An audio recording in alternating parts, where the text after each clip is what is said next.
Hello and welcome. I'm Vincent Makori. This is Africa 54. We begin in Pretoria, South Africa, where a judge has declared Olympic sprinter Oscar Pistorius not guilty of all murder charges, but indicated that he could still be found guilty of homicide. Judge Thokozile Masipa ended Thursday's proceedings abruptly without issuing a formal verdict for Pistorius, who shot and killed girlfriend Reeva Steenkamp at his home in February 2013.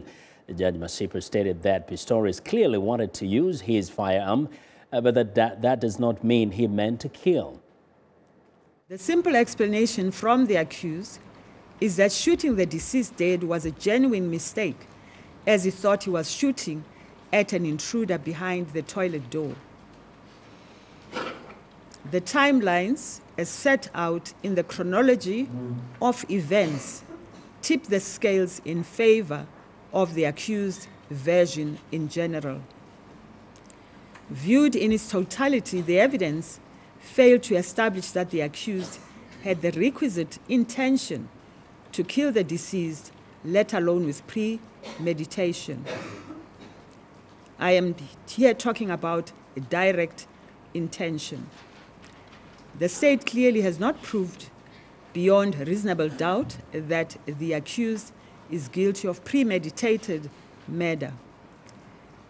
There are just not enough facts to support such a finding.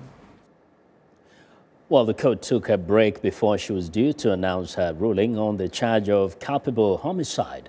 If convicted, the sentence will come at a later date. Prosecutors say Pistorius intentionally shot Steenkamp through a locked bathroom door. Pistorius says he thought he was shooting at an intruder. Now, viewers, Anita Powell was in the Pretoria courtroom today, and she joins us via Skype now, live from Johannesburg. Hello, Anita. Hi, Vincent.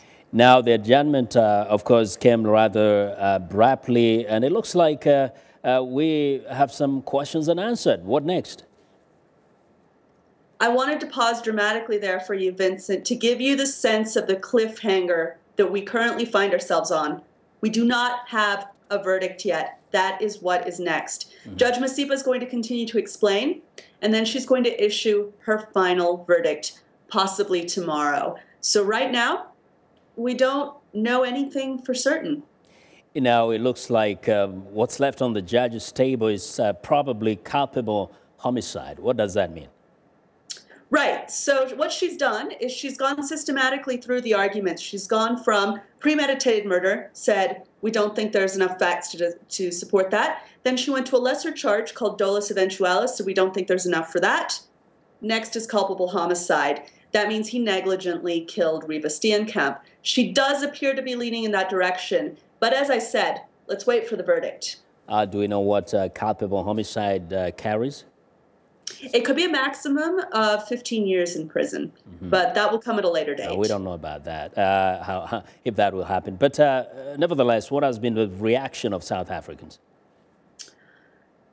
You know, I asked a friend who works in government about this, and the word she used was livid. You're definitely getting that sense, at least in the Twitterverse and also on the streets of Pretoria. People are surprised, a little apathetic, disgusted. They feel like justice has not been done. As I said, we haven't had a verdict yet, so I think we do have to wait until we know for sure. But right now, people are quite surprised that he hasn't been convicted of murder. Yes. Now, if you can quickly, please, can you contrast the demeanor of the two families, the Pistorius family and the Steenkamp family, in court today? The Pistorius family is essentially one large group hug of people. That's pretty much what they do the whole time. They're extremely supportive and they just hug all the time. The Steenkamp family appears to be a bit more reserved, perhaps a little bit more upset, but the Pistorius family is very supportive, lots of support, whereas the Steenkamp family keeps themselves at a distance and seems quite upset by the proceedings, really. Also notice that there's one other Pistorius who is on a wheelchair.